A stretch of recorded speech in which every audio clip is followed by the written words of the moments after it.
This Week in Connecticut with Dennis House starts now. Welcome to This Week in Connecticut. Greetings, everyone. I'm Dennis House. Senator Chris Murphy is up for re-election. Today we'll meet a Republican who wants to run against him, Jerry Smith. Hartford Current columnist Kevin Rennie is here to analyze that race and other Republican chances in 24, and the column that took him 50 years to write about the death of his little brother. Plus, 30 years ago this week, the O.J. Simpson murder case broke. We talked with Connecticut's Dr. Henry Lee, who was part of the trial of the century. And remembering State Police Trooper First Class Aaron Pelletier, a tearful farewell from his wife. But first up on This Week, the lead. Connecticut has a race for U.S. Senate this year. Democrat Chris Murphy is running for a third term, and two Republicans are fighting to challenge him. Today we meet one of those candidates, the first selectman of Beacon Falls, Jerry Smith.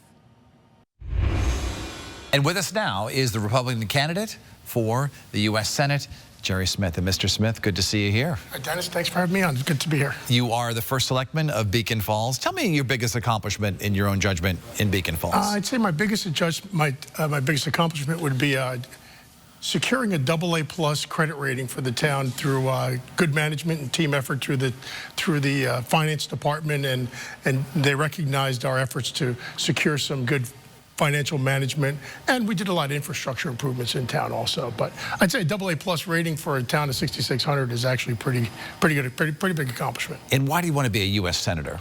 I want to represent the state of Connecticut. I want the people in Connecticut to have a senator that cares more about the people of Connecticut than those that are here illegally, undocumented Americans. And what does that mean exactly? That means that, I think that our current senator does not actually value the people. That was a quote. I quote, the people I care about the most are those people that are here, the undocumented Americans. So that was what Chris Murphy said to Chris Hayes on MSNBC a while back. But before that, it was just a state of the nation, and I looked at where the direction was going. I have three granddaughters and one grandson, and there was no viable candidate for the U.S. Senate seat.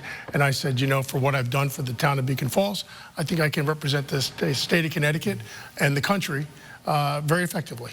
Why would you be a better senator in Washington than Senator Murphy to represent Connecticut?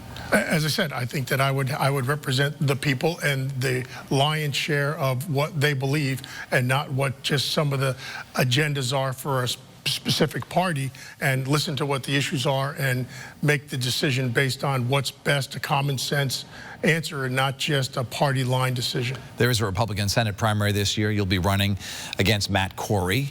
What makes you, in your judgment, a better candidate than him? Experience. I think the last 6 elections that I've run, I've won 5 of them. I'm a current CEO, and I run the town of Beacon Falls, and I've held 6 elected positions so far, and my opponent, I believe, has not won any of his elections that he's run, and he's never held an elected office, local or otherwise. What did you learn from the last Senate election? The Republicans nominated Leora Levy, and she lost badly to Senator Blumenthal. Do you believe that we need a different type of candidate this year, or? I think so. I think we need a candidate that's going to represent the values of the people of the state of Connecticut, and somebody who can represent with a cross population. Everybody from the suburbs to the rural communities to the inner cities, and I think that I bring that to the table. I think I'm a different type of candidate. I can relate to a lot of different people in a lot of different areas. She fully embraced Donald Trump, and she lost badly. Do you think that's an appropriate path this year, that's a path to victory to embrace him this year? I will support the nominee. That's Donald Trump. So, of course, I will absolutely support Donald Trump. I have to ask you about a couple of controversial comments that you've made recently. And one is in a fundraising email that went out to some Republicans, quote, "They are burning crosses on my front yard. That's what Biden and Democrats do when they find out I'm a black Republican."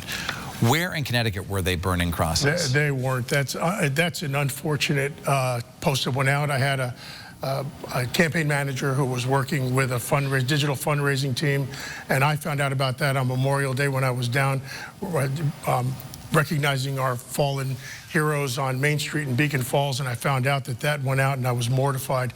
And I called up and I said, "What?" I didn't even know it went out. Somebody told me because they saw it on a social media post.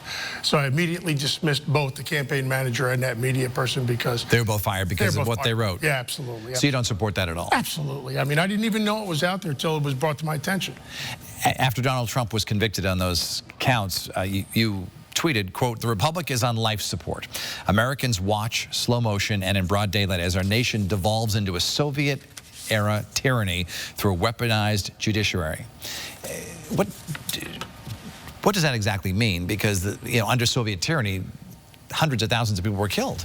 I mean, I think it was more of the shock value to understand what happened to the president. They brought in these charges that they weren't even going to bring before until he became a candidate. So they did something so outrageous that I made an outrageous statement that just for as outrageous as it is, this case is brought against him. Thank goodness we have a judicial system. He can appeal it, and hopefully he will be able to turn this around and get some integrity back into our judicial system. Was he wrongly convicted?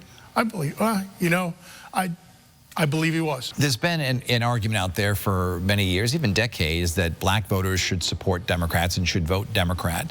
What is your argument to those black voters who are watching today that they should instead vote Republican?